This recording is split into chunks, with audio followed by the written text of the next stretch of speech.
All right, all right. Thank you, thank you. I brought some ringers. Welcome to On Set. I am Daniel Norton. If you're streaming this week, Seth did not screw up the live stream, so we should have lots of signal.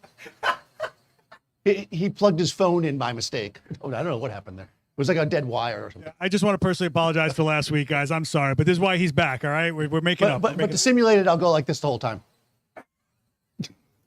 All right, so that's my robot dance. Thank you very much. All right, so anyways, today we're gonna talk about softboxes. So one of the most common questions that I get is which size softbox should I get? Now, clearly the size you should get is the free one that came in your lighting kit, but if you want to invest in one, you know, what size and what about different shapes and why do we do these different things? So this demo is kind of to walk through maybe some slight differences. And I say slight differences because in a small studio environment, you're not going to see that big of a difference between a lot of these different shapes and sizes because there's not a lot of space. When you start to work really close with things, when you start to use really huge things or in big spaces, you'll start to be able to really manipulate them. I have a pretty old video actually where I talk about making hard light with a softbox, and I put it like as far away as I possibly can with the small one in my studio, and you can see how the light is the same as almost like a hard reflector. So the softness and hardness of your light is based on its size relative to your subject, right? So the softbox is generally if you don't know what this is generally a modifier that allows you to enlarge the size of your light source, and it also diffuses it, you know, because obviously like an umbrella might allow that as well, or even put it in a big reflector. So we're going to walk through some common sizes, then we'll start messing around. So first of all, I want to start off with, because I also get a lot of questions about this. By the way, I totally screwed this up. Start over. Welcome to On Set. I'm Daniel Norton, here with Marissa. Seth on the mighty mix. All right, now we got it. All right, good. We'll just cut the first part out. I don't know what's happening. So who screwed up the stream? What happened I now? screwed up. This is what I get when I mess what's up. All right, so we're using Parasnap, which is Adorama's glow brand, right? I make those downstairs in the basement in my off hours. And we've got a few different sizes. We have this is like a beauty dish. People ask about that a lot, like what's the difference between a hard and a soft beauty dish? So we'll mess around a little bit with that. We've got a strip bank. We have an octagon, a big Octa, so if you want to be cool, you use that. And then we have a rectangular softbox, which is kind of a classic. So let's start with the beauty dish. Why not, right, Marissa? So Marissa will stand in her normal spot. Do you remember where your spot is? It's been so long. Marissa was shooting with the famous Gavin Hoey. How was that? Gavin's awesome, right? Oh yeah, Gavin's awesome. It looks so fun.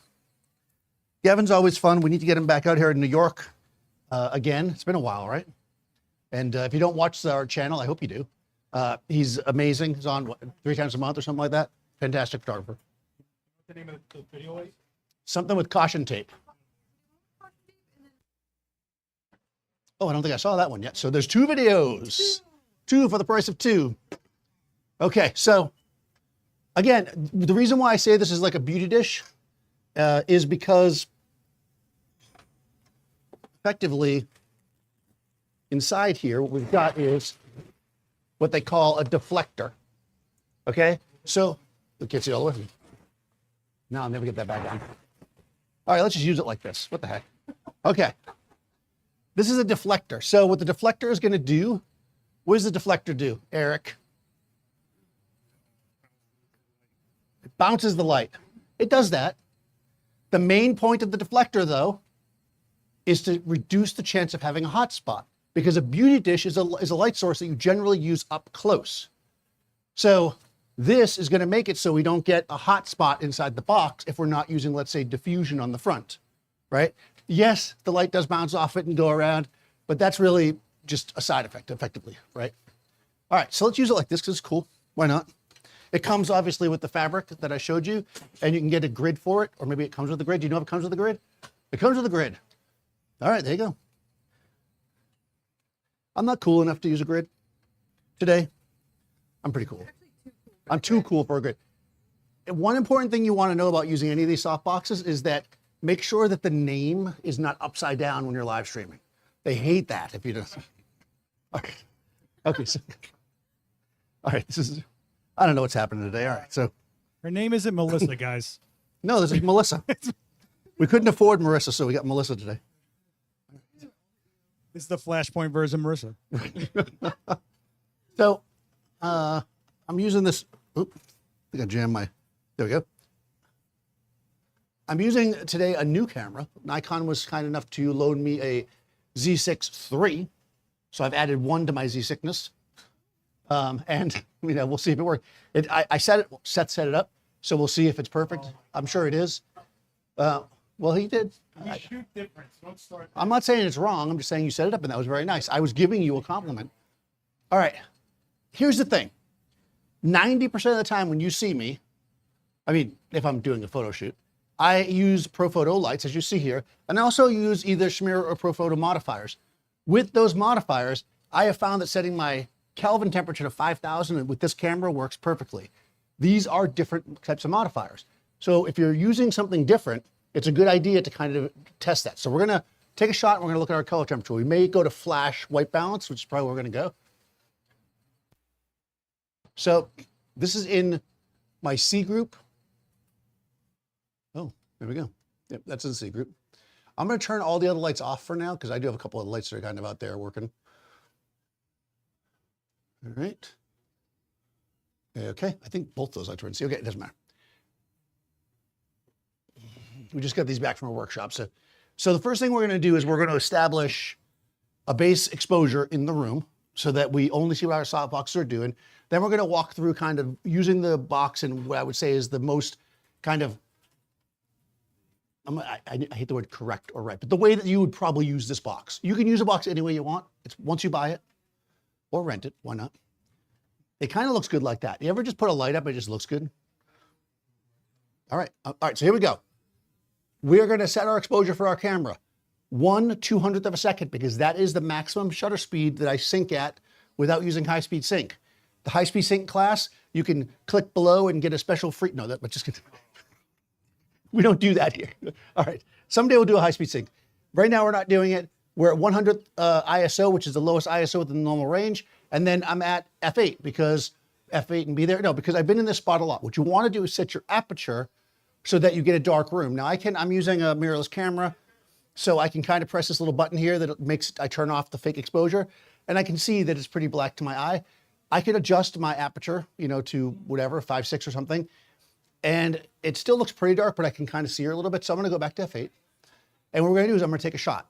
Okay, I'm in capture 1 over here, and we have a black frame. So what this frame tells us is effectively that none of the light in the space, none of this beautiful LED lighting here is affecting my shot. All the time that Seth spent building this was a waste because we're not using any of that. Luckily though, there's a lot of things that are wasted, like our friendship for 2 decades. Are you kidding me right now? All right, so what we're gonna do is we're gonna jump in and we're gonna just see where our exposure's at. I'm gonna grab the exposure slider and I'm gonna move it. I know you. I don't know. Move it over till I get, let's see, we're start to see some skin tone. We're about 1 stop under. So that's actually a little bit, make it brighter in here or something? Oh. Maybe the modeling? Maybe. Let's try that again. We'll just delete that part. Okay, there we go. We're gonna do a lot of editing on this live stream. All right. So, yeah, so we'll drive it over. Yeah, there we are. Okay, it was a modeling light. Wow, that's a bright modeling light. All right, so about 2 stops underexposed, 2 1/3. This tells me that that's my shadow baseline, right? So that when I make a photo without any flash, I am going to have a black frame. I can even play with my shadows, bringing them up and stuff about 2 stops without starting to get all this other light that's in the space. Pretend this light is bad. Okay. Should we take a picture? Yeah, let's do it. So there's Marissa. She's looking good. One problem with this frame right now is I can see the top of her head. We'll take care of that. All right, so because this is a beauty dish style light, we want to bring it in nice and close. So generally speaking, when you're dealing with the softbox or really almost any modifier, a rule of thumb is to move the light in about as close as the size of the light. So this is 22 1/3 inches. I have no idea how big this is, but that's about right. And we're gonna, I should have wrote down what size things were. Yeah, this is like a 22 or 24 inch box. So we're going to be bringing it like a foot, about 2 feet away. Now I am going to boom this out because this is typically how I would use a beauty dish. So why am I using the beauty dish like this? Well, I watched this video once and no, we got a small light and it's a small light that we're going to put relatively close so that it remains fairly soft. Now, because the light is close, it's going to have dramatic fall off. That dramatic fall off is going to cause, you know, fairly rapid shadows, which is going to be great for shaping the face. If we put it real close to, let's say on one side, we might get a lot of shadow on one side, mysterious.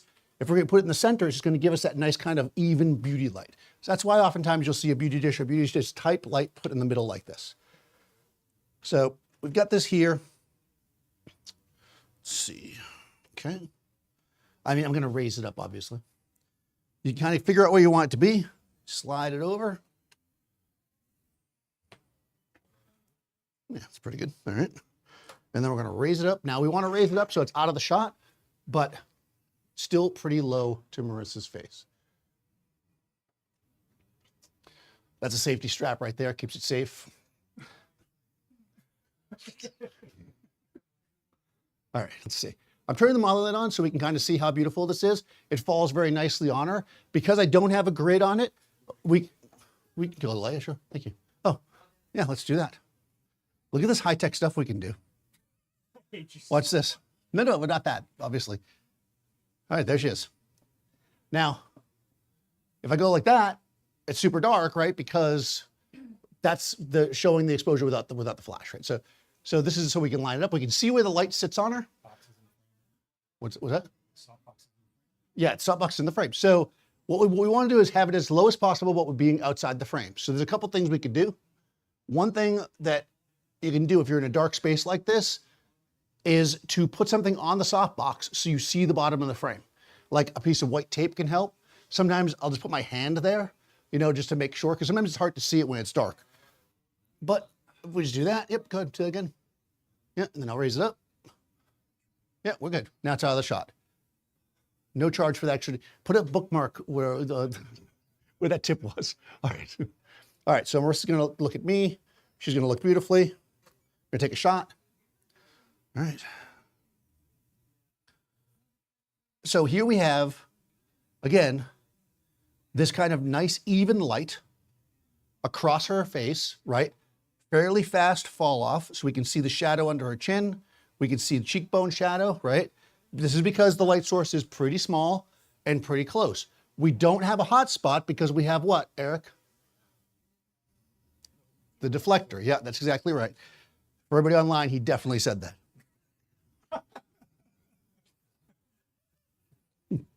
All right, so for some reason I have one hot coffee and one cold coffee. I have no, put them together, I'll have lukewarm, I guess. All right. No. Well, I bought a cold one earlier. So, you know, again, if you want this kind of beauty dish style light, this can be useful to you. It's more portable than a hard beauty dish. It is a bit deeper though. So it really is a softbox with a beauty dish style. It's not truly a beauty dish. If you were shooting with a beauty dish in one location, you wouldn't want to use this in a different one to match it. But if you knew that you were going to be moving around, this could be a good option, right? Creates a nice beauty look. We have a light on the background, so one light, lighting for all those one light demos that you guys come to see, here you go, right? But let's kind of get a little more control. This is where a grid comes in. So this is going to be kind of universal as far as boxes, so we'll just talk about it for a second. Back up, thank you. All right. It's a softbox for your fun. Okay. So the other components, now again, just to reiterate, this is a beauty dish style light. So it has a deflector, yep. You wouldn't normally have that, but most other softboxes have 1 or 2 levels of diffusion. What the diffusion does is your light hits it, it creates a more even source, right? Now the other thing it does is it will make your light in some ways bigger, right? Because if I didn't have this deflector at all and I just had the light inside of it, it would just kind of come out and be a punchy light sitting inside a beautiful box. This isn't spreading it out. This will also spread it out. So this is basically diffusion. Now you can watch me put it in very crookedly. My ability to put diffusion in is not that good. All right. The mistake Daniel often makes is he puts the diffusion to the edge. Then we go to put a grid on, and there's no Velcro left I know. to put the grid on. So while Well- it is a joke, it's also like use your head. I think it's more aesthetically pleasing like that. But you know, if Seth wants to, it's good. Nobody cares.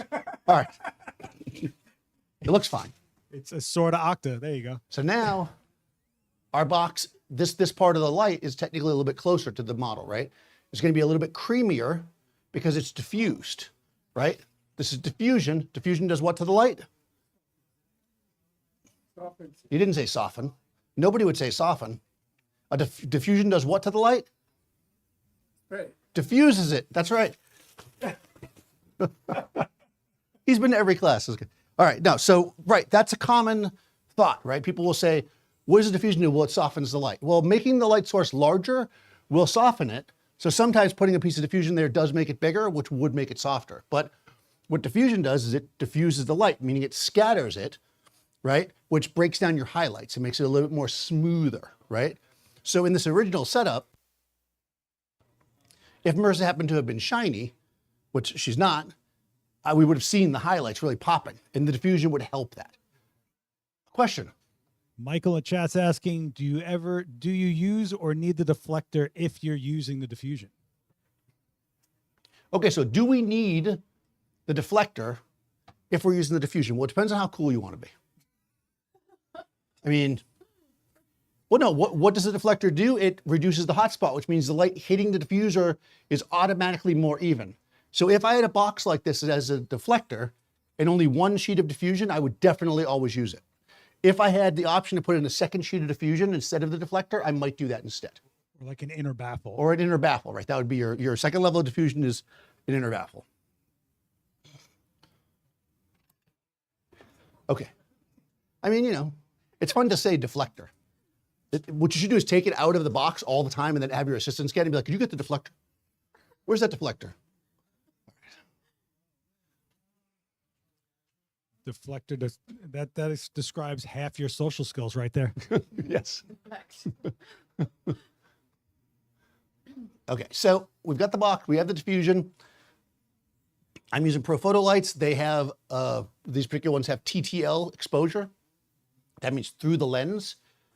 So you might notice I'm not walking up with a light meter and clicking it. Instead, I'm using the light meter in the camera. The camera's light meter combined with this little guy on top and the light itself creates an exposure that it feels is correct.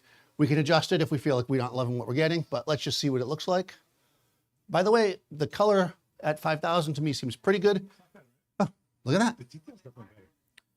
Oh yeah, look at that. Oh, that's not bad. We're doing all right. All right. You shouldn't be surprised you got a good shot when you're teaching a demo.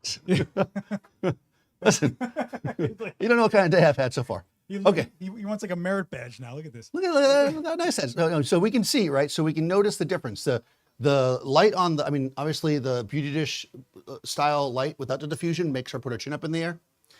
But no, what you can see here is actually, if you look at some of the highlights, they're a little punchier, and here they're a little bit more matte, right? Because your highlight is generally a reflection of your light source. So a big piece of diffusion is going to do what to the light? Diffuse it. Diffuse it. There you go. So, no, and the reason why this is relevant, and I joke about it a lot, because generally, if you're like 99% of photographers, especially ones that are kind of getting into lighting or whatever, your diffusion will almost always make your light softer because you're generally putting diffused things in front of your light and making it bigger.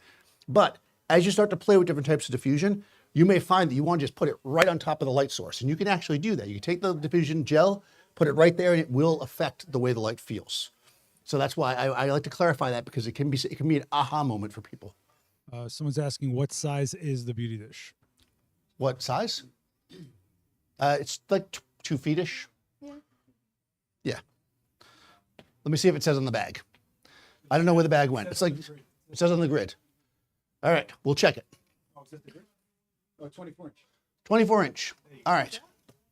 The 24 inch glow Beauty Dish, soft Beauty Dish. So this is the kind of light that what's that? Parasnap. This is the kind of light that we're going to use when we want to create kind of a punchy shot, right? That shows the shape of the face. So where I might use this over, let's say, a standard Beauty Dish, is in a place where I want to shoot, let's say, a portrait of somebody who doesn't have the best skin, right? Maybe they've got some blemishes, maybe their skin's a little bit uneven. This is going to help even that out because this is more traditional softbox, just with that beauty dish little extra edge, right? So far makes sense? All right. So remember that, they're going to be tested on this at the end.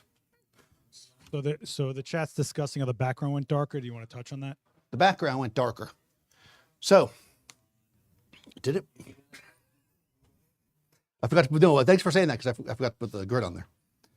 See, I got ahead of myself. Yes, the background got darker. Well, that's because we have less light kind of shooting out in every direction from Marissa. Partially too, I think it is because of the fact of where she's standing in the frame. Yeah, it did get darker, it did a tiny bit darker. It's more of a vignette of light, right? Without the diffuser, the light kind of spread out a bit more. It's kind of interesting. Which you would think the opposite. It's a dappled silver interior, which is basically, all right, so what it is, well, you guys are good online, catching little subtleties. If we look at this, this is a good point. And it's something we look for. It's something I look for a lot in umbrellas. This is a dappled silver versus a mirrored silver. So the dappled silver kind of throws the light a bit. Okay, oh, we're getting a zoom. Man, you guys are getting everything this week after the messed up. Dappled. Textured. Right. Ooh. So what that's doing is it's actually kind of tossing the light in a little bit of different direction. So it's causing a bit more to go past her. It's kind of changing the exposure slightly. But yeah, that's a really good catch. I wouldn't necessarily count on that to make my background darker, because that's not why I would get this, but that was an effect that we had in this case. Some people feel the idea behind dappled is that because it scatters the directionality, you don't get such hot spots directly back at. It's not like a direct in, direct out reflection. Right. Whether you believe that, that's up to you. Right. That's a good point. This is a grid, specifically an egg crate grid versus a honeycomb. And what we're going to do is we're going to put this on the light. What do grids do? They narrow the spread of the light, right? They don't focus the light, they narrow the spread. When you focus the light, you increase the intensity to the center. This is just going to narrow the spread of the light. Grids are kind of nice because they give you more control of your space. If you're lighting, especially with a light like this, like a little one, and you want to really have that nice tight control, this is going to allow us to keep it more or less off the background. It's not going to be completely off the background because of how close Marissa is and how I'm lighting this, but it's going to give you a more of a fighting chance of getting that background dark, okay? So what we're going to do here is we're going to do the same thing. And again, I'm in TTL, so I don't have to compensate for the grid. If you were not using TTL, when you add a grid, you're going to lose a stop or so of light, depending on the grid. The other thing a grid will do is it adds a bit of contrast, especially when you put it on a softbox. So we're going to see a little bit more contrast. There's probably some piece of like somewhere on this light is a piece of Velcro to stick that to, but I just don't know where it is. Okay, so we're going to do that. I don't feel like looking for it. It's in the shot still a little bit. I'm not Helmut Newton, so I'm not going to leave my lights in the shot. Same settings. Grid, beauty dish type softbox, glow. Boom. Oh, look at that. Huh, okay. Interesting. We can see that we have a little bit more of a vignette action here than we had there, but barely, you know? Why is that? And this is why I pointed out that the grid is an egg crate and not a honeycomb. An egg crate grid is going to reduce the spread of light, but it's dropping it down to like 40 or 50 degrees, where oftentimes honeycomb grids are like 20 degrees, so you get that tight spread, right? This is just cutting it a bit. So like I said, I didn't think it was going to keep it off the wall with this particular light source, but it does cut it back a bit. And it does add a tiny bit of contrast. You'd have to move her away from it. Yeah, to get her out light off the background, we'd have to move her away from it. Yeah. But I'm not going to because I want to be consistent with this. Now, the other thing we could do is I could also mess with the angle of the light. It's a pretty big light source. It's fairly soft. So what I could do, just take one step back for a second. So let's say that you wanted the background to have a little bit more, be a little darker. We could actually tip this more. almost tabletop.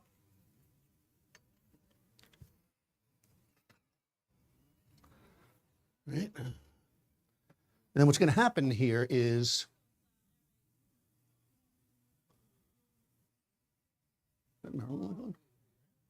there it is. Okay.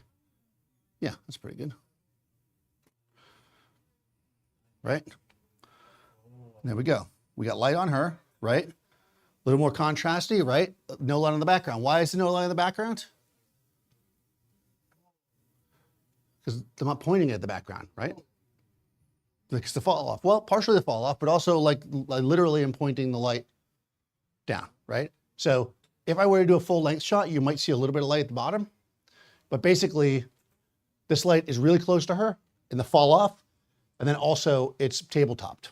So one thing you should remember is that just throwing a grid on your light doesn't just make it like boom, tight, and there's no light everywhere. Sometimes you have to finesse it depending on your light source. So good thing to keep in mind. We could add, I mean, one thing you can do is if you're conscious, like trying to get light the background, go stand on the background, look at the light. If you can see the diffusion, that's what's hitting the background. right, If he stands there right now, he's probably just looking at a black egg crate. exactly.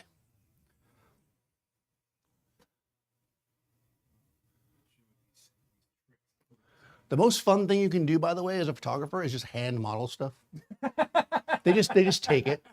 You're just there. I just hand her stuff. She just grabs it. But you know, here I would kind of threw it in. We've got a little bit of a more even light, a little organic, because again, it's tabletop, so it's coming from above, right? We can actually see that there's kind of a bit of shadow in her eyes because she's looking more flat. But because we're bouncing the light back up, it's feeling a little bit more like light might look in a room. This is a nice way to light if you want something to feel kind of organic and real. You're doing kind of more naturalistic portrait. Instead of it feeling like this is very, very lit, it feels almost like the nicest kind of light you could possibly have in a room because it's coming from above, but it's still kind of bouncy bounce. Okay? Right there. Oh, you want to know? Marissa wants to do it more like this because she knows that'll bounce more light in because she's been around. You could see many episodes of me teaching Marissa photography. Whether or not she learned, we'll find out. I'm just going to leave look at me. Yep, there we go. Yep, just like the school we have to show. Comparison. Okay.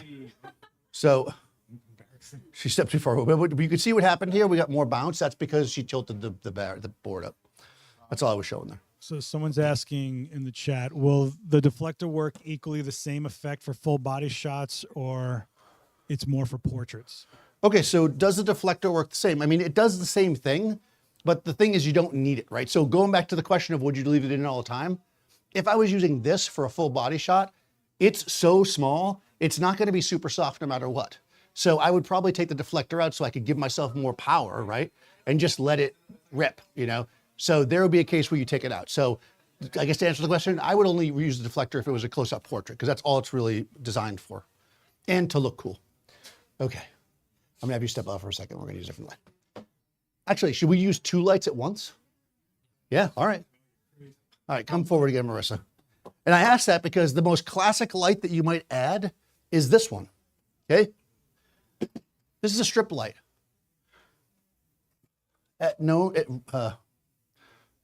Named after John Strip, created it. No, it's basically a skinny little softbox, right? So why do we want a strip box? Control. That's gonna be what most of this is gonna be about, right? If we want to make sure the light is falling in a certain spot, we can use different size boxes to get ourselves there, right? So this one already has the egg crate on it because somebody was so kind to put it on, probably Seth.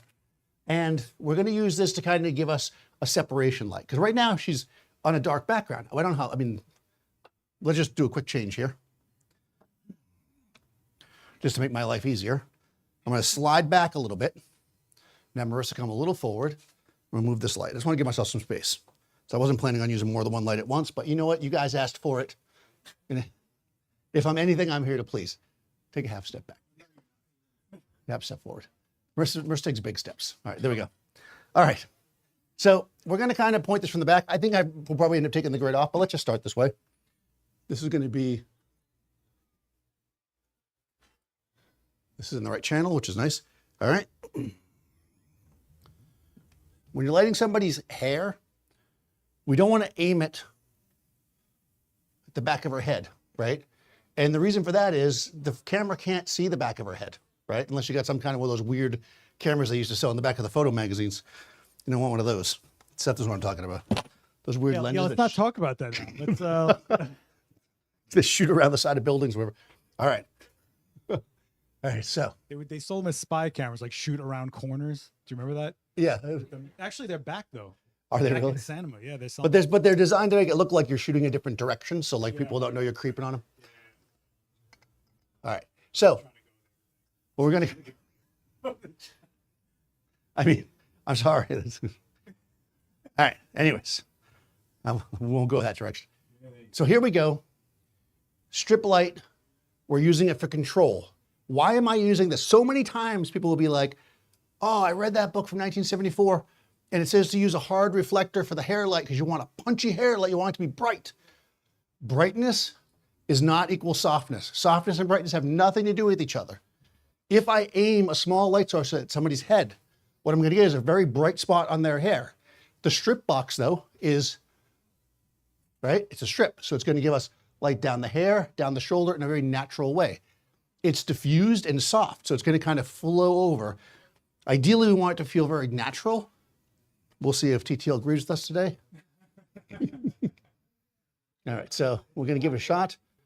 Sometimes with a light shooting directly at the camera. Oh, wow. Oh, actually, it didn't, except everything there is perfect except Marissa. You see how that works? That TTL is rocking it today. Jeez. Yeah, we'll get a better shot though. Okay. Your cheekbone looks good. Yeah, there she is. Look. Yeah, the light looks great. Just don't look at Marissa's eyes. We'll use AI to fix those. All right, so what we can see, let's just do another one. All right, look down, okay, good, here we go. All right. All right, no, even worse. She's trying to make it worse. Look right at me. I know it's been a while. All right. Okay. All right, fine, that'll work. Okay, so it's not the best shot, but we're fine. Okay, what's that? You need the balance. Yeah, we need the always underneath. Yeah, so right now we can see that she's got this like nice separation, right?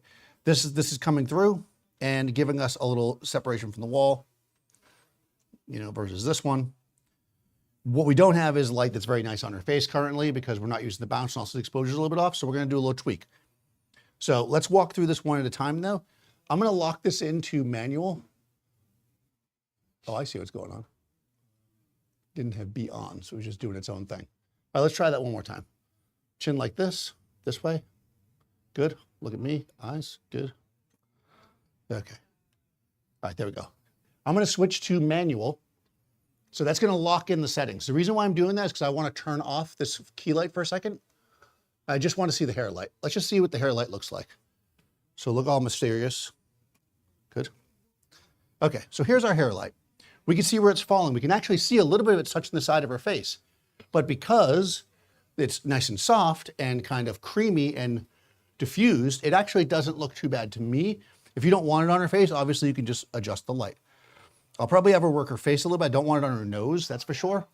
And we can see that it's a little bit hot because we're losing a tiny, tiny bit of detail here. So we can work a couple of things. I think the simplest thing to do, even though I said I wasn't gonna do it, is just to move the light a little bit. If I take the light, I just spin it out a tiny bit, that should solve a lot of those problems.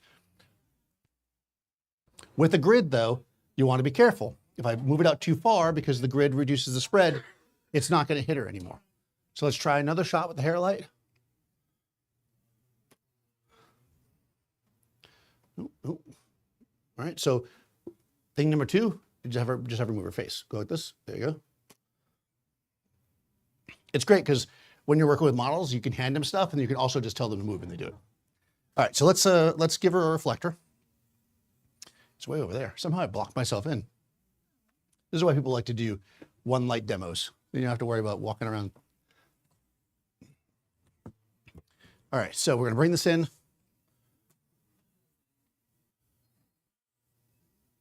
Bring your face this way a little bit. Look mysterious.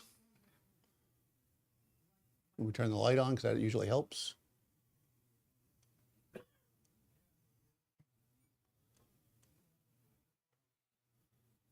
Just hold that for a few minutes while I adjust my camera.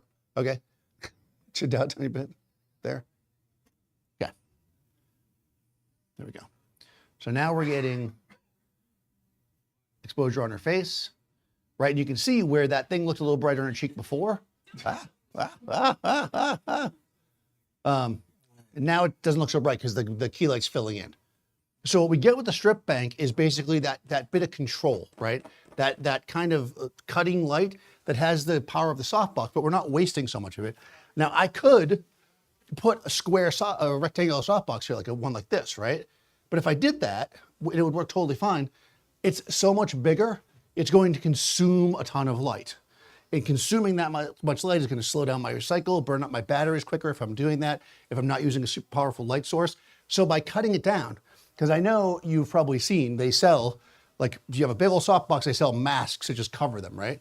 That will give you the strip feel, but it will waste a lot of light. And we don't like to waste a lot of light. Light's a very precious commodity here in Adorama. All right. There's villages that don't have clean light at all. Sure. Yeah, the village of Staten Island. Is anything clean there? I don't know. All right. All right, here we go. Chin down a smidge right there. Okay, good. All right. So we've got this shot. Everything looks fine, right? But let's say we want to use, let's do something a little different. Like, let's say we want to use a strip box as our key light because we're cool. We're like, yeah, you know what would be cool? Step back a little bit. I'm just being cool today because I got the, I don't know. I mean, listen, I can't tell you what's going to happen tomorrow. I can only deal with today. Well, that's probably true.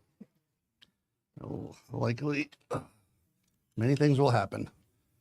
All right, so I'm going to move this guy out of the way. I'm actually really liking this Petri dish light. Worked out pretty well for us. Again, for this type of shot, we're in a relatively small space. You can see many demos called shooting in a small space. And we are working with kind of a tight portrait, right? So this is a good light for that. But let's say, for instance, oh, no, I almost went sideways. We want to shoot with just the strip box, right? We're being cool. So the strip box, yeah, also I'm assuming, should we light from this side to be different? No, that'll block it. Okay, so I'm gonna light from this side. First rule of demo is always light up from the opposite side of the audience. All right. So what's nice about a strip box when you're doing a portrait versus, let's say, a straight rectangle is that basically we can control, I know this is weird. You've probably never seen this before. People buy these boxes and they use them for like 50 years and they never know that you can do this. Well, it's crazy. It's crazy. Watch. Did they even have softboxes 50 years ago? Who knows? Maybe. Actually, to be fair, it did cost a lot of money extra to get a speed ring. That Yes, it did. Yeah. You, So rotating speed ring is relatively new. All right. Well, as a, you know, you sold me one a million years ago. yeah, I know. The plume one. Remember the plume? Oh, plume. Okay. The days of plume. Let me tell you the history of softboxes. All right. So, of course, we can use it just like a regular light. But the reason why, I mean, I'm joking, obviously, but the reason why why this is useful is because we can control a bit how it falls on the face. So if we have Marissa here and we want to get in real close, we can actually adjust how the light's going to fall on her face and create some different patterns. I don't know why I said pattern like that, but I did. I can't take it back. We're being recorded for posterity. Ooh, no, like this is good. Should we do like a Rembrandt shot?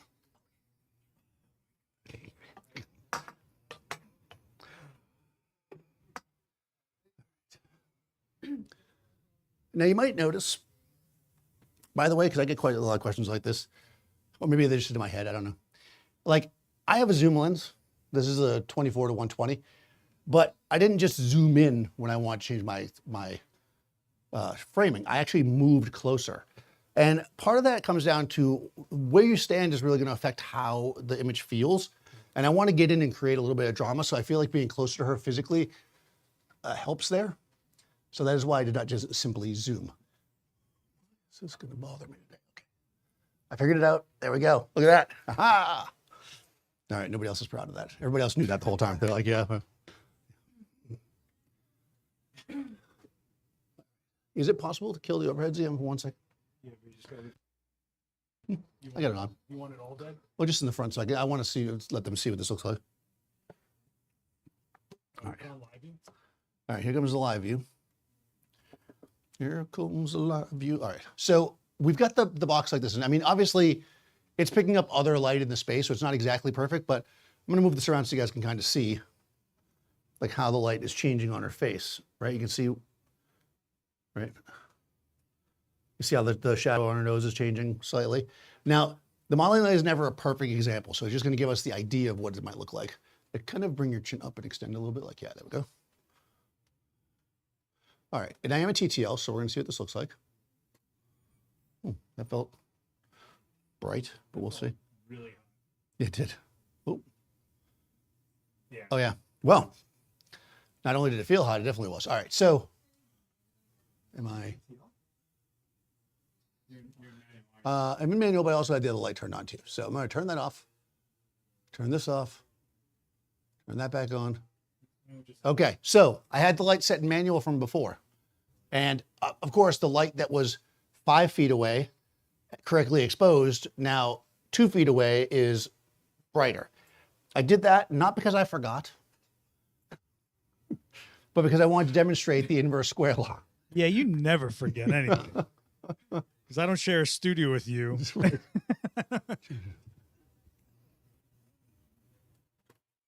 Okay. There we go. There's proper exposure. Yeah. So now we're able to kind of wrap the light around. And what the light's allowing us to do is keep it nice and even, right? Because we don't want it to be, remember, when I have this light this close to her, the difference between like her face, right? The front of her face and her shoulder is like a million miles. Like that 7 or 8 inches is huge, right?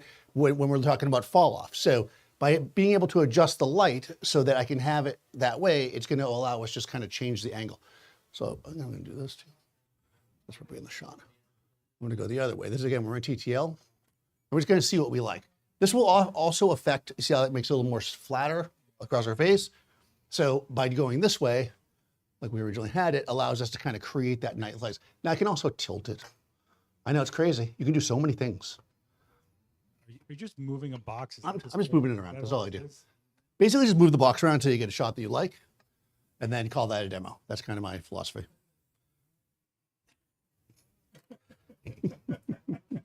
I mean, that's how we do it, right? All right, thank you. Now, don't we wish we had a hair light? But I don't have a strip, and you can only ever use a strip for a hair light. I'm being sarcastic. All right, so I'm going out. Well, I should have called this out of the box. Oh, missed opportunity, right? Missed opportunity. Well, out of the box would be the one that you do everything but soft boxes. Oh, I did that though. I called that everything but soft boxes. Okay. I'm just gonna use this because it's on stand. I think it's the Octa. All right. Now, I'm gonna use this 4-foot Octa. What's nice about this is how you can flip them down like this, like that points out all the time. Yeah, that's probably one of the best things about these collapsey ones. Is that now I'll never be able to open it though once on the stand, so I'm just gonna take it off. Yeah, well, if you can. I haven't got the wrist strength. No, I have strength of will.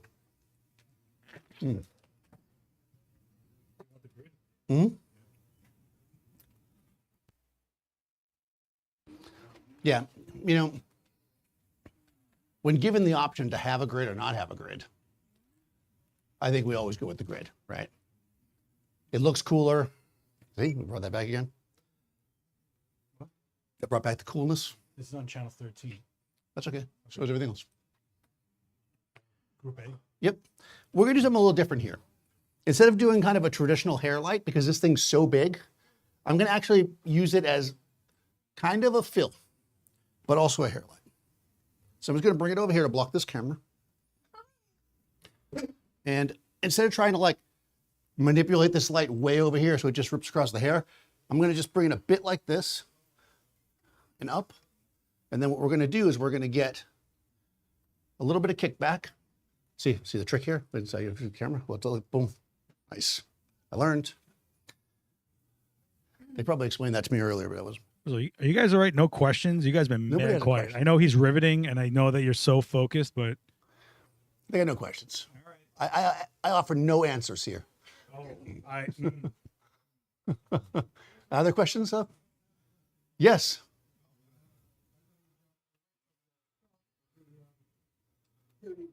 Uh-huh. Difference between this beauty dish, softbox beauty dish, and hard. So, right. So what's the difference between a softbox beauty dish and a hard beauty dish? In fact, I did an entire video about this. So the main difference really, in effect, I mean, the most simple difference is that a hard beauty dish is going to be more narrow. So the way the light comes out of it is a bit flatter. So it doesn't tend to have that kind of punch. It's a little bit more even, in my opinion, yeah. So. and honestly consistent. Well, yeah, it's consistent, yeah, of course. Softbox beauty dishes are nice, but really I think when people say beauty dish, they're just talking about that deflector, which is really nice. So what it really is you've got this nice softbox that you like, a small softbox, and you get that deflector so you can get in close. Like an actual hard beauty dish has a very distinctive look. Doesn't mean it's, oh, that's not bad. I wasn't planning on doing this, but Marissa looks kind of good. Oh, wow. Look that way. I know it's rare. Okay, there we go. All right, well, she did for a second anyway. All right. All right, so look back at the key light, this one. Okay, so what we're gonna do is I'm gonna establish, all right, this is why she goes and shoots a Gavin. All right.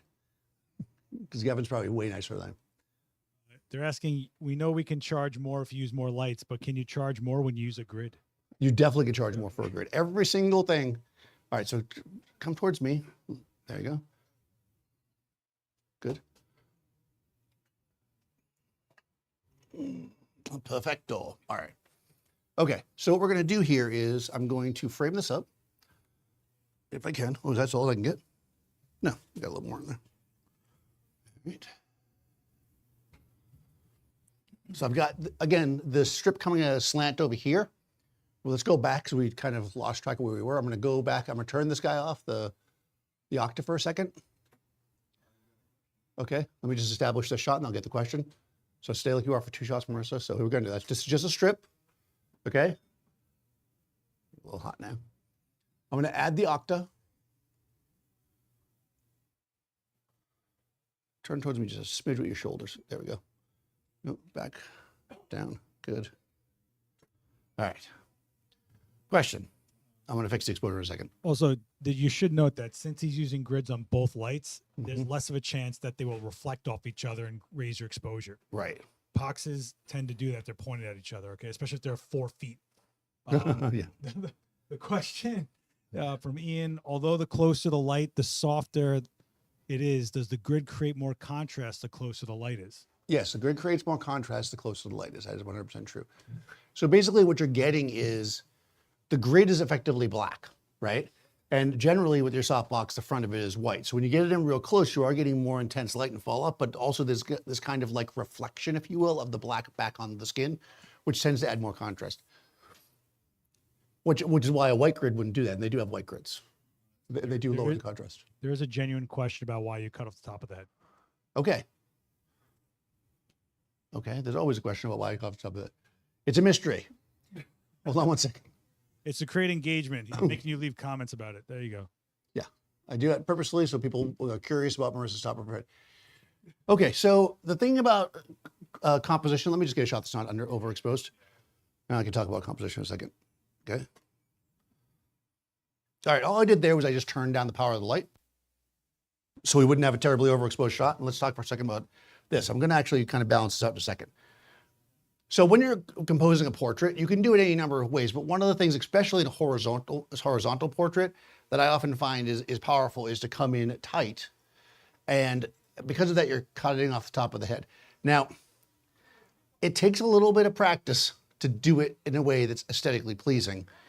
So just be wary of that as you're doing it, right? You want to leave enough so that there's still a good form and shape of the body, but not so much that there's just like a big empty space above her head, right? So finding that perfect spot where it doesn't feel like it was unintentional, like it's pretty obvious that I did that on purpose because we're not just leaving a little tiny bit, right?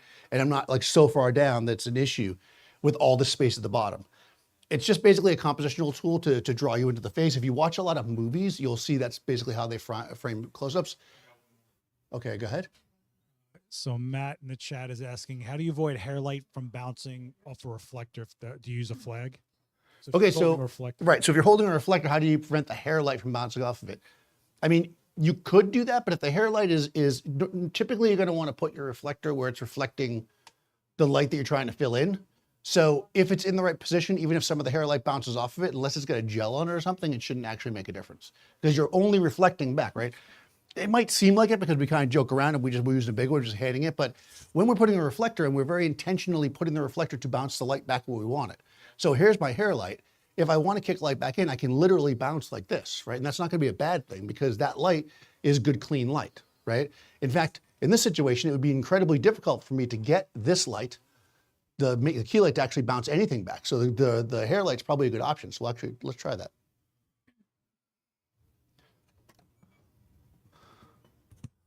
Yeah, so there you go. Now we've got basically some more fill on her face, right? We've got the hair light coming in, and very natural, and everything kind of comes together. We've got that almost wind-swept look. You guys didn't see I broke out the wind machine. Marissa's feeling like she's on the beach somewhere. She's got some feel, but there I am bouncing back into the hair light. So they got ahead of me. Have you seen this one before? the chat person. I'm joking, obviously. We've never done this before. But, you know, normally, I mean, I was going somewhere with this. I joke about I'm just using it because it's here, but really I was going somewhere with this, exactly what that question was. Here we have a very large source that we're using as a hair light. So unlike what we did before, where we were trying to like just rip a tiny bit across and separate the model, here I knew that I would need some kind of bounce because this is almost impossible for me to bounce back from, right? So it'd be like if you were using a beauty dish, like a classic beauty dish with a really tight grid, there's almost no bounce there because where are you going to put it, right? Same thing here. Like, how am I going to bounce any of this light back? Look where it is. This is giving me light that gives her a hair light, and I'm also bouncing it back. So they got ahead of me. They must have seen this one before. They're from the future. All right. Does that make sense? The light that you're bouncing in doesn't have to be from your key light. It can be from any light as long as it's redirected back where you want it to be. All right, so we got all that? So what are we typically using an Octa for? And I thought I would do this way for two reasons. One, to show you that little trick, but also because why would I ever use an Octa? The main reason why I use one, and I say this a bunch of times, if I'm only going to use one light source for a portrait, it's generally a standard portrait. It's generally an Octa because Octas give you a lot of surface area for their size.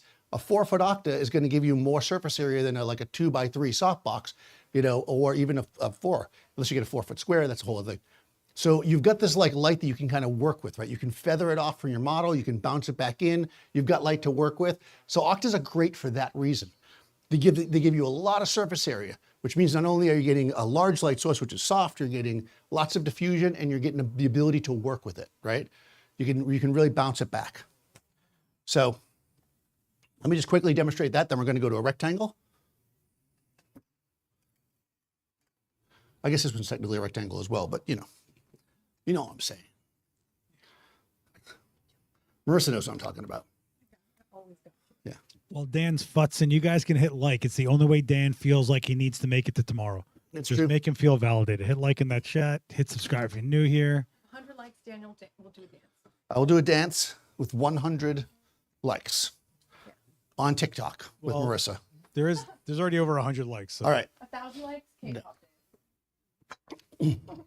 We have a great TikTok dance that we did. dance. Oh, yeah. It's my only appearance on TikTok, I think. It's like you do like we do like this heart. It's pretty good. It's pretty good. You look for it. All right. All right, here we go. Classic Octa. I'm just going to bang this out because this is the kind of the gimme shot. You know, like this is a really easy light on most people. It's a pretty good light just to kind of shoot a general portrait. I'm putting it about 4 feet away because it's about a 4-foot Octa, right? I'm gonna turn off the other light. Turn this one on. I'm gonna put it in TTL. And we're gonna get kind of what you would expect, right? Kind of a big, soft, open light. And it's great, right? This is good and it's forgiving, right? So if you want to be able to work, you know, I'm not gonna do the rectangle. I'm just gonna stick with this one because you guys have seen rectangles before, right? So if you're gonna use this like this, cool, right? But again, the advantage of the Octa is all the surface area. So if we come in and we use the Octa like this, right? We're feathering it off, right? Like you might be hanging out and you're like pointing your light at your audience, like I am, and the light's just kind of ripping across, but think about it.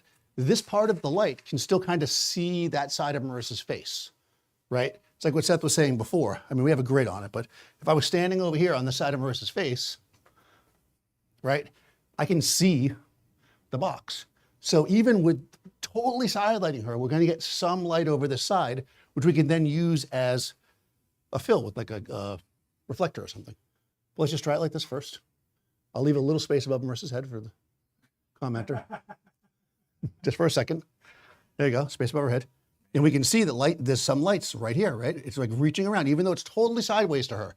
A small box, that strip right there would have been black on that side of her face, right? So here we go, we got this. Obviously this alone though, is not that interesting, right? So we wanna make it a little nicer. First of all, we'll get in close again, get rid of that top of her head. Nobody wants that.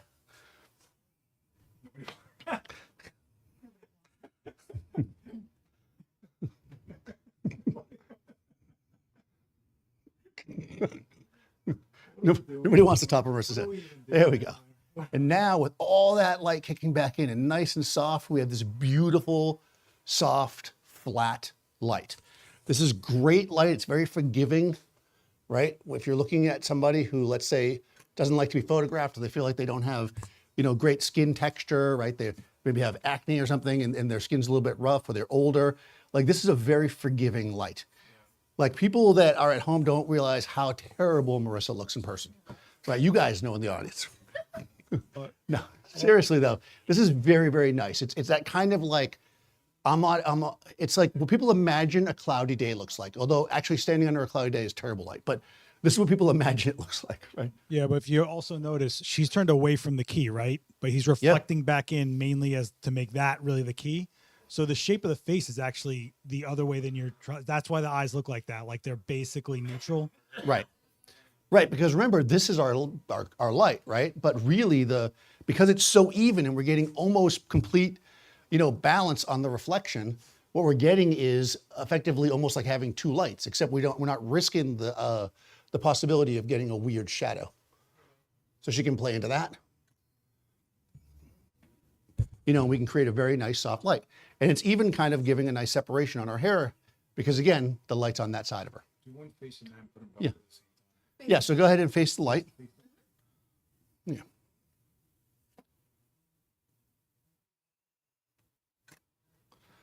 Okay.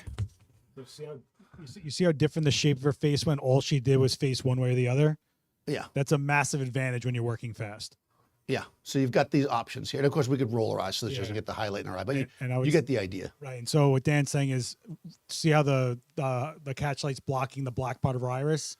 Just have them roll their eye to the edge of the box so it doesn't reflect off the black. Right. And then you won't get that if you don't like, if you want to see the pupil, the black area. I mean, that's really, it's insanely different. But this is why I use a big Octa, because there's lots of space to bounce around, lots of space to kind of make it work. And this is incredibly gentle. Again, if you're coming in, you have to photograph a lot of people and you want them all just to be very forgiving. It doesn't matter what they look like. Everybody's going to look decent under this light because it's nice and soft. Yeah, we call this get out of jail free lighting. Yeah, exactly. Basically.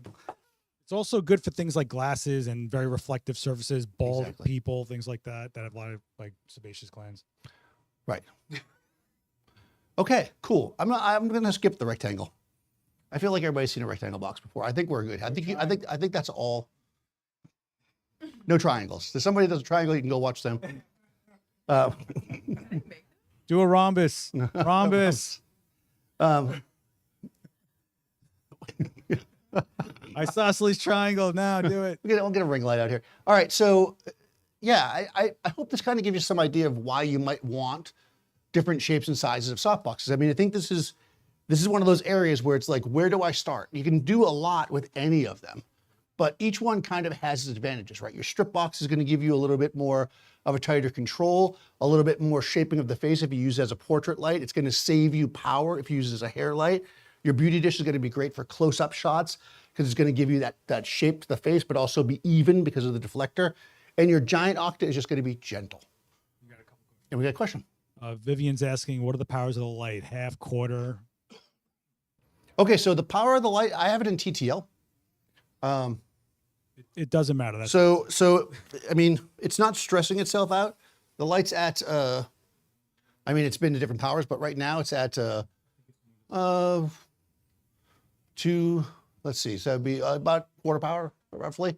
The thing is that the power of your light only matters if you're shooting fast or if you're shooting too much, you know, too large of a modifier on a not strong enough light so that you're basically running out of power. You just want to run your lights. If you have good lights, they're going to be consistent in color throughout the whole range. So as long as you're not running out of light, don't overly worry about that. As far as ratio depends on the person and the distance. So again, the power level of the light is less important. It is a good place to start though, to kind of learn what you're doing, record what powers you're using. But in the end, my power settings are going to be different than anybody else's unless you're standing in this space with these lights with Marissa at this moment. Yeah, the power of your light is not your exposure. The power of the light is to get you to the exposure you set in your camera. Right, which is f8. So it doesn't matter if it was at 8 or half or quarter. It doesn't matter as long as it's at the exposure you're at. Yeah. And there's more to that, but we'll just. The other question is, can you get the same effect of the smaller Octa box? Are you referring to the bounce off the board thing, Eric? Okay, so the reason why that bounce off the board thing worked is because of the size of the box. So, no. I mean, a giant square, you could probably get away with it, but again, I think for your money, you're going to get a bigger box as an Octa. They're more common, larger ones. Now, if you only had a little light and you wanted to do something like that, you could also use like a piece of diffusion, like a big diffusion sheet and hang it. That would give you a similar look. What you need is size. You need size to make that softness. Yeah, surface area, yep. Yes.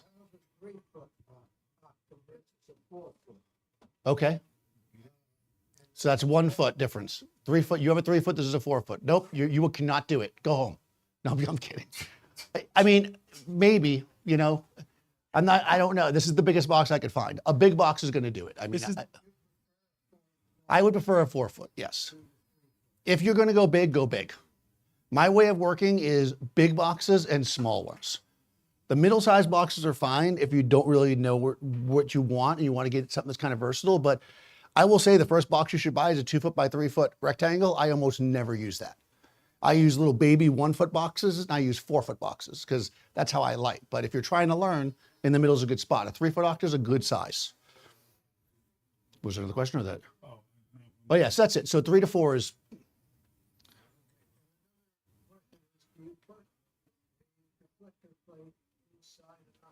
Would I put a deflector plate inside this Octa? Definitely not.